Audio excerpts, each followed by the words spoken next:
С кредит ли ще сте или ги имате кеш Не, парите? имам ги. Ако ги имате кеш парите... Звъним да си купя една къща, да видим дали ще успеят да ме привлекат като клиент. Ало? Ало, здравейте. Здравейте. Добър вечер, да. Обаждам се във връзка с една обява за къща, която виждам тук в Имот.bg. С какво мога да ви помогна? Питайте. Сега, 295 000 евро, това е с ДДС, без ДДС. Ами, какво да ви кажа? Аз пък съм още по-малко наясно от вас, защото не се занимавам с това нещо. В смисъл, не продавам, не съм агенция, не продавам постоянно имоти. Аха. И не знам какво означава сега с ДДС или без ДДС. Това е цената, която просто... Той му е аз сложен търся телефона, на но не се къщата. занимава с продажби.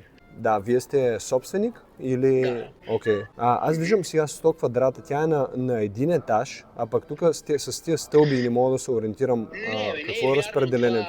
Не, нито това вярно, че е на един етаж, нито е 100 квадрата. Просто там в Имот.bg е много насрано направено, като публикуваш обява и на 2 етажа е къщата.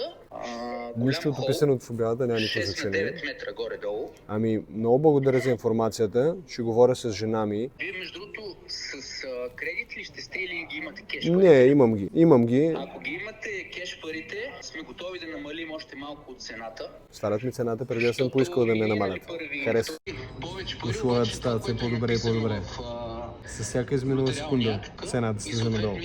Един от ключовете на преговорите е да разбираш повече за другата страна, нейните болки, нейните проблеми и кое ги притеснява. Това ти дава предимство в преговорите и ти дава предимство в взимането на решения, с които искам да намаля цената. В случая, след няколко минутки разговор, вече цената е намалена с близо 10% от това, което си говорим.